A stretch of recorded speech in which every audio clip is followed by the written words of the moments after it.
A gente vê muito nas redes sociais, hoje, inclusive, tem um movimento forte no Twitter, inclusive, pedindo a volta do voto impresso e acusando o sistema eleitoral de não ser auditável, de não ser seguro. Queria saber do senhor o que aconteceria hoje no Brasil se o voto impresso voltasse.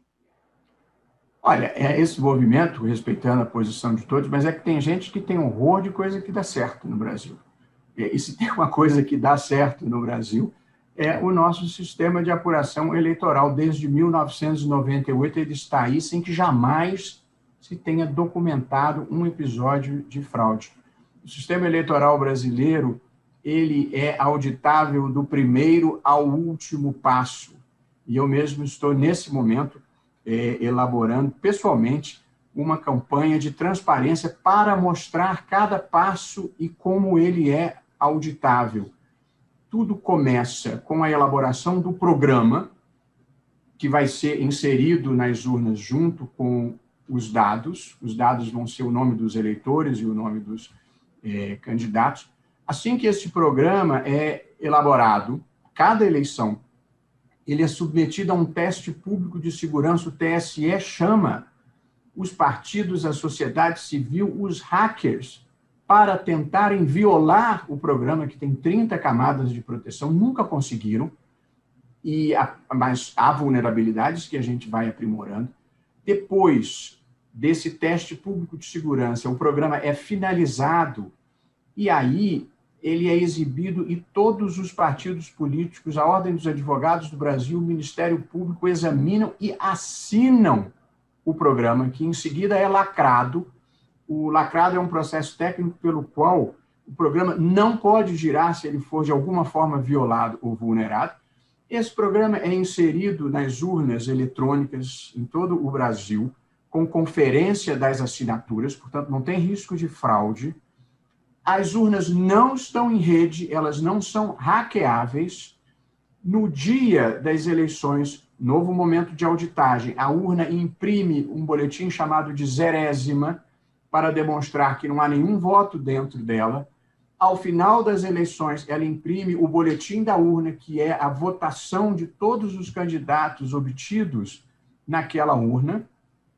A partir daí, você tem um voto impresso, já tem voto impresso, basta você conferir. Isso é remetido para o TSE, que totaliza e divulga, e no dia das eleições, 100 urnas são sorteadas e aleatoriamente se faz um teste de integridade, uma auditoria, em que você verifica, na presença dos fiscais de partidos, se aquelas 100 urnas selecionadas aleatoriamente, efetivamente respondem, ou seja, o output dela, a saída dela, corresponde ao voto que foi dado com uma auditagem externa na frente de todo mundo.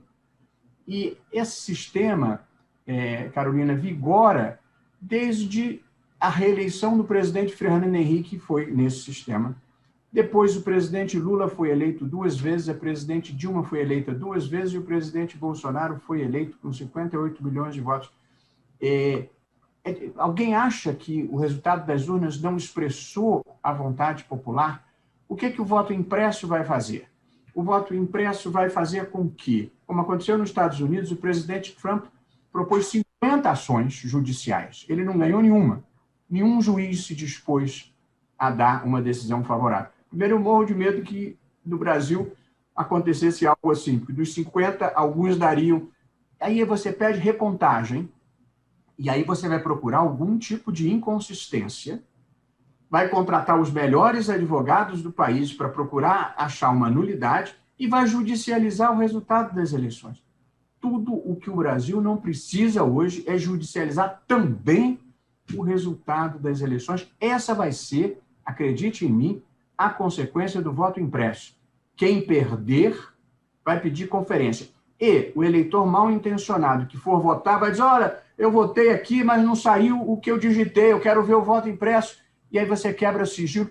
Lembrando que o Brasil é um país em que o painel eletrônico sigiloso do Senado foi violado. Aqui, para violar sigilo, não precisa muito.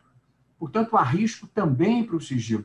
Eu não consigo entender por que sem jamais ter havido qualquer prova de fraude, num sistema que é auditável do primeiro ao último passo, as pessoas querem o voto impresso. É voltar no tempo, é criar um problema, e sempre lembrando, fraude existia no tempo do voto do papel.